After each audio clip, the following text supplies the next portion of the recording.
Meu nome, como já foi apresentado, Arthur Isaac, aqui é minha família, certo? Instrumento de Deus em meu equilíbrio, né? Já que vamos falar de equilíbrio, esse é um dos instrumentos de equilíbrio da minha vida, certo? Minha esposa linda, e meus dois pequenos aí, também lindos, maravilhosos, o Gabriel e o Guilherme, minha esposa Márcia, bênçãos da minha vida.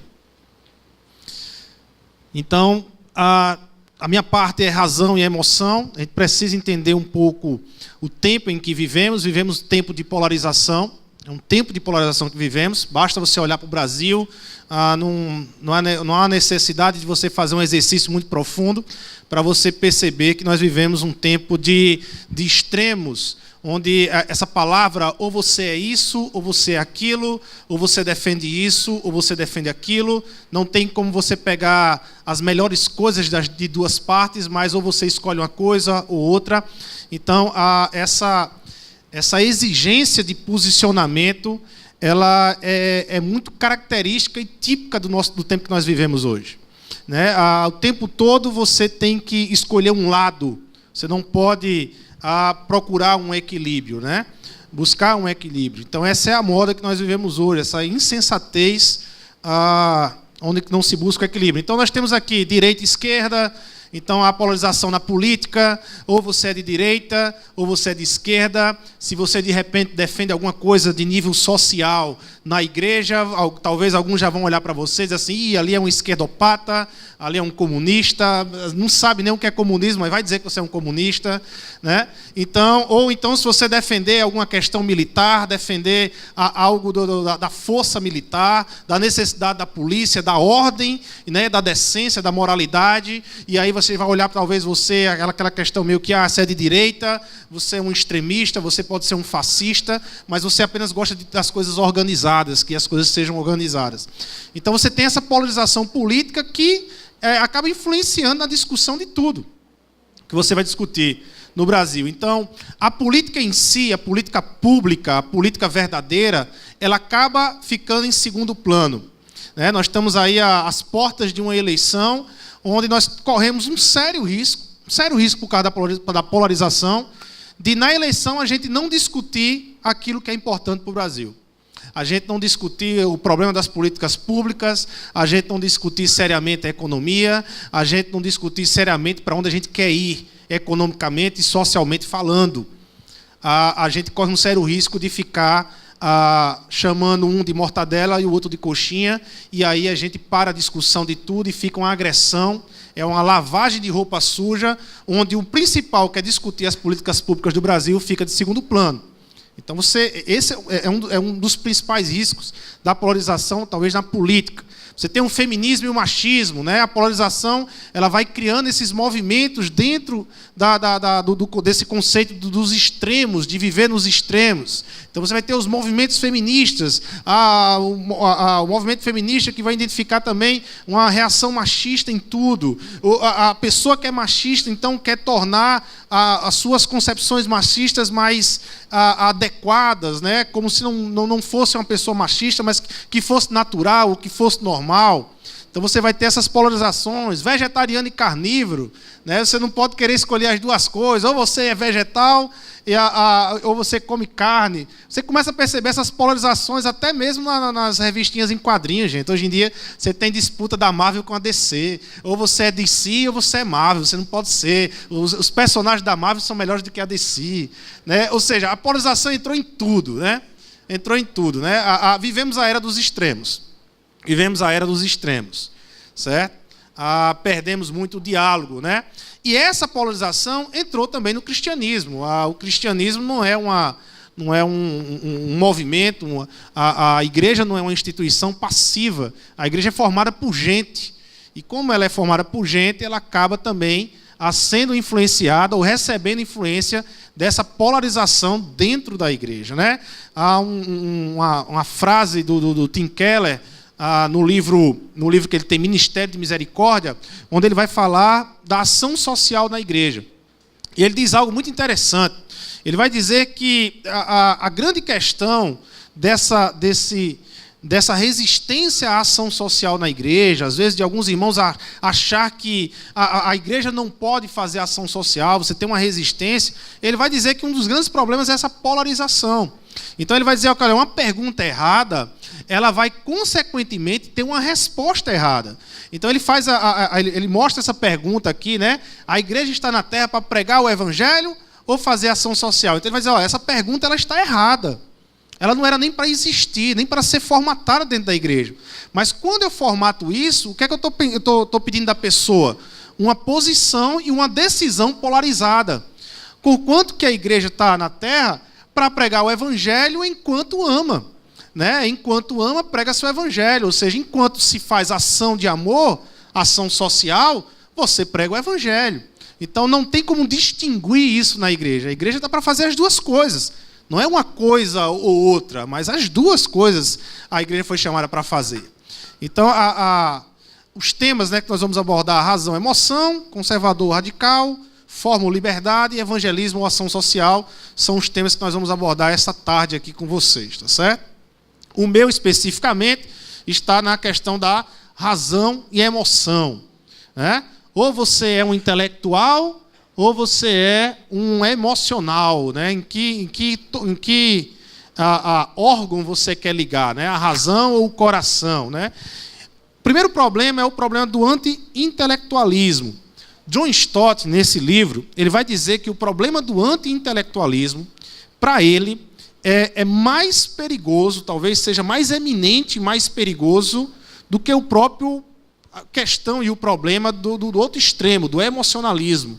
Né? Então ele vai colocar, por isso que ele começa a abordar logo no capítulo A Razão e a Emoção, ele vai abordar o problema do anti-intelectualismo. A característica do anti-intelectualismo: experiência como critério da verdade. Né? Então, a primeira característica que você tem do anti-intelectualismo é a experiência como critério da verdade. A experiência, ela traduz, ela interpreta a verdade. É o que você sente, é o sentir antes do ser. Uma outra característica que o John Stott vai colocar, que o nascedouro disso está no semicristianismo do Martin Heidegger, né? Ou o existencialismo. Apesar do Heidegger nunca se conformar com essa ideia de que ele era um existencialista, todo mundo que estuda o Heidegger o estuda como um existencialista, que ele era. Então, o John Stott ele vai colocar o problema do anti-intelectualismo, começa o nascedouro na ideia do existencialismo, ou seja, do sentir acima do ser, ou seja, a essência, a experiência está acima da essência. Então, não é que isso aqui é uma cadeira. Isso aqui passa a ser uma cadeira quando eu experimento e entendo que ela é uma cadeira. Então, John Stott ele vai dizer que essa filosofia da experiência pessoal definindo os significados, a experiência pessoal dando significado às coisas, essa filosofia ela vai entrar na teologia, vai entrar no cristianismo e vai começar a produzir dentro da igreja essa ideia de que é mais importante a experiência do que o significado, ou do que da interpretação nas Escrituras. Então, nesse momento, as Escrituras ela começa a ficar em um segundo plano, onde a experiência passa a ser o primeiro plano. É aquilo que eu sinto que diz que é verdade ou não. Um exemplo, a Bíblia manda eu perdoar aquele que tem uma dívida comigo. A Bíblia manda eu perdoar aquele que me fez uma ofensa. Beleza, as Escrituras mandam eu perdoar. Mas eu preciso sentir para que aquilo que a Bíblia manda eu fazer se torne uma realidade, uma verdade. Eu não vou perdoar por perdoar, eu preciso sentir. Entenda uma coisa, e aí vem a questão do equilíbrio. Aonde o existencialismo ele é bom, né?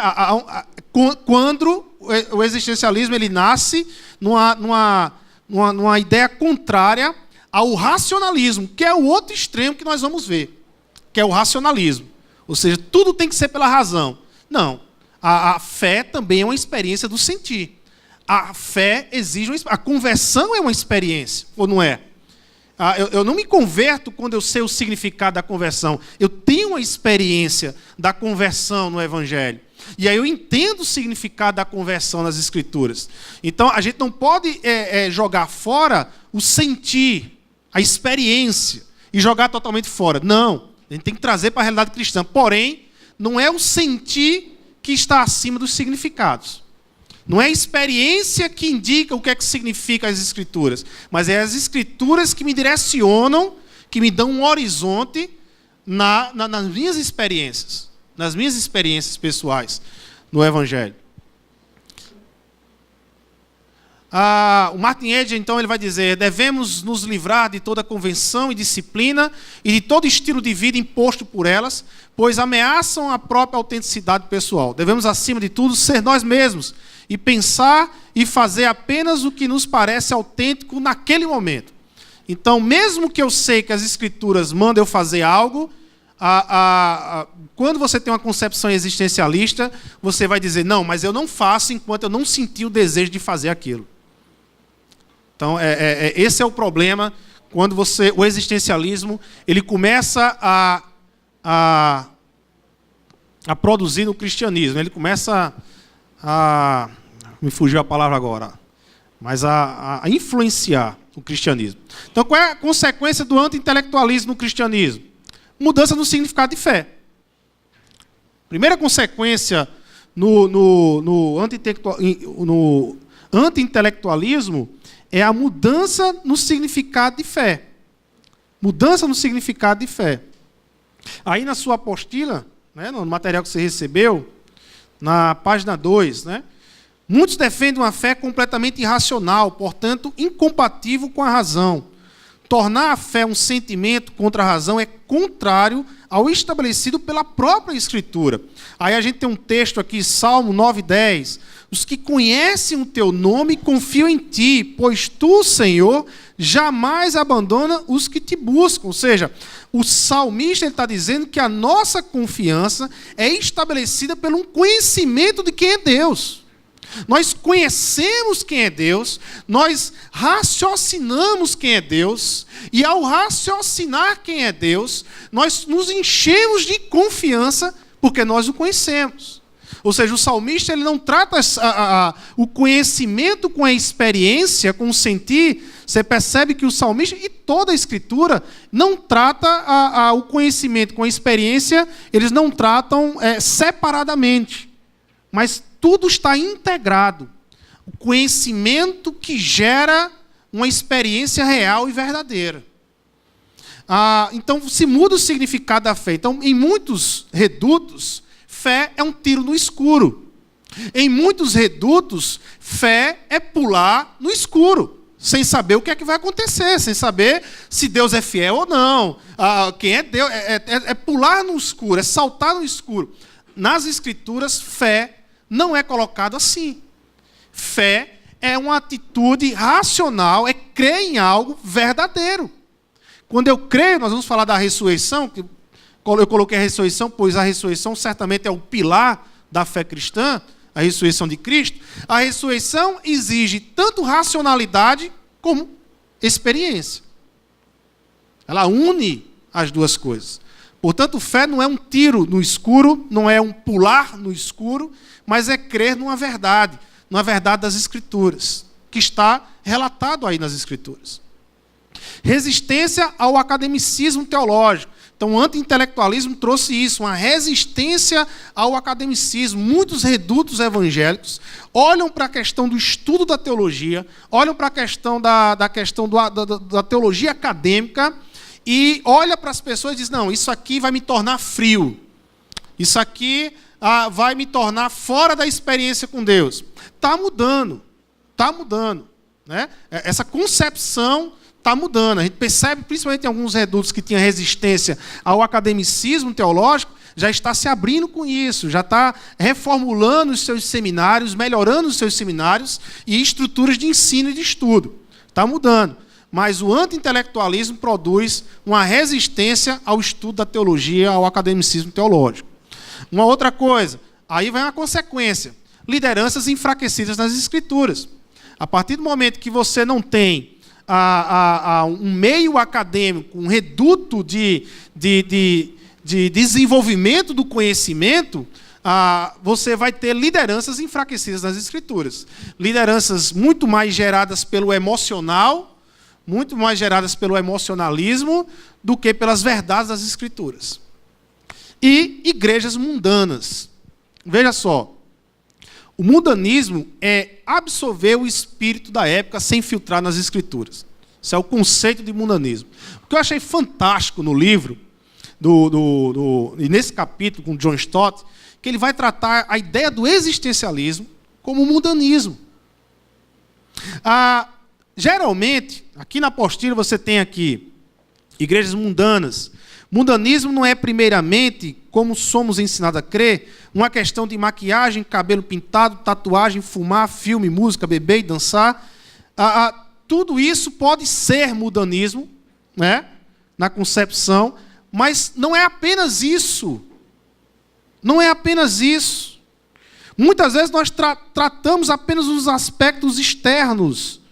Mas o mundanismo, ele vai dizer aqui, se absorver de maneira acrítica o existencialismo ou o consumismo, igrejas de consumo, pessoas que entram na igreja para consumir igreja e não para servir em comunidade, consumismo, materialismo, pessoas extremamente materialistas. Gente, tudo isso são produtos da nossa época. Produtos culturais da nossa época. E que muitas vezes nós absorvemos e somos mundanos por isso. Não é questão apenas de maquiagem, de uma roupa. Muitas vezes nós somos mundanos porque nós somos materialistas. Muitas vezes nos tornamos mundanos porque somos consumistas. E achamos que estamos na igreja para consumir fé. Então, muitas vezes, o aspecto de mundanismo está na absorção do espírito da época. No nosso caso, o existencialismo, o ceticismo, o consumismo, o materialismo, são espíritos da nossa época que muitas vezes entram dentro da igreja, nas nossas vidas, e nos tornamos mundanos por isso. Certo? Então, essa é uma observação interessante de fazer. Bom, se você tem um perigo do anti-intelectualismo, esses são os perigos, você tem o outro extremo. Você corre para o outro extremo, que é o hiperintelectualismo. Ou intelectualismo seco.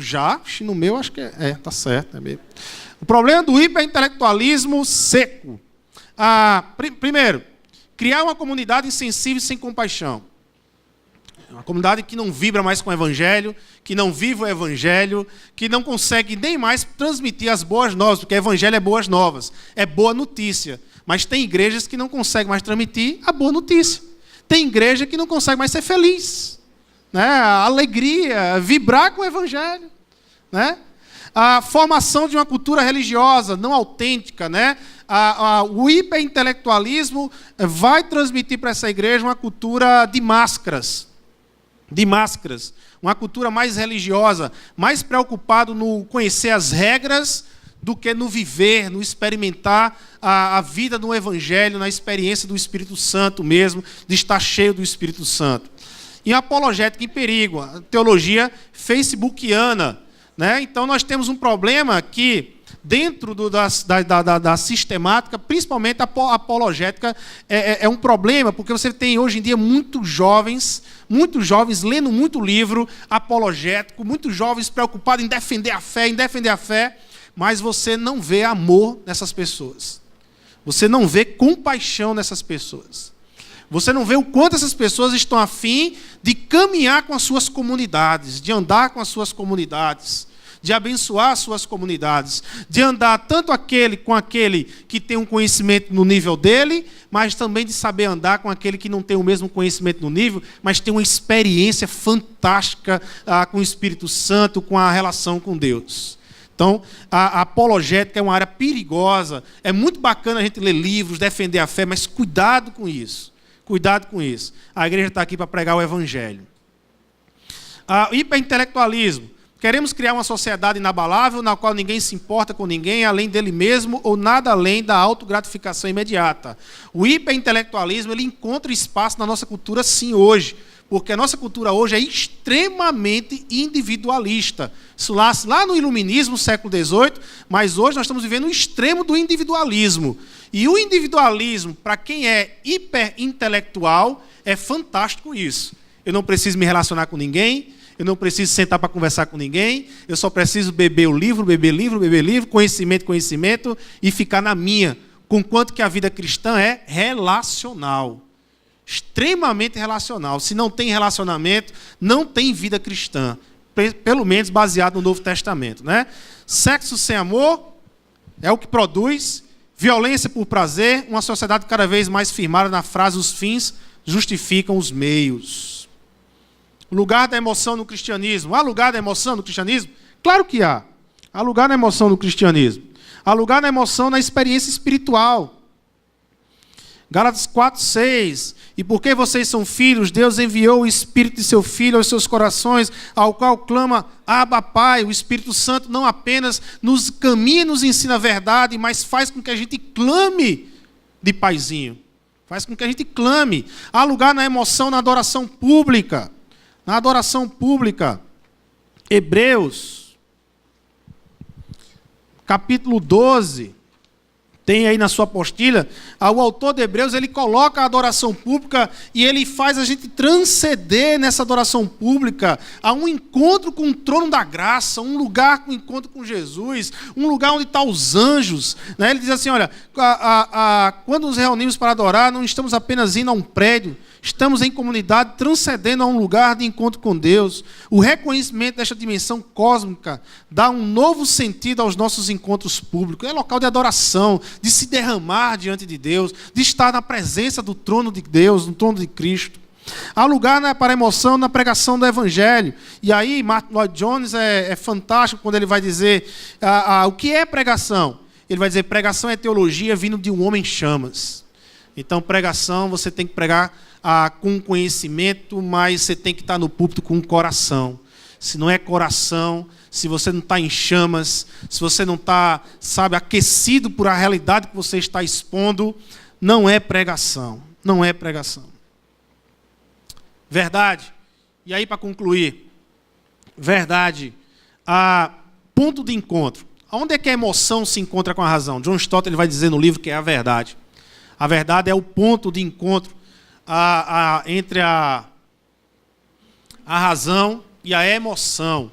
Razão, quando novas perspectivas sobre a verdade de Deus são reveladas, não podemos apenas contemplá-las. Ou seja, quando nós estamos lendo as Escrituras e a gente vai se deparando com verdades novas, com significados novos, com interpretações novas nas Escrituras, conhecendo e se aprofundando na palavra de Deus, é fantástico. Mas não foi apenas feita para você ficar contemplando essas verdades.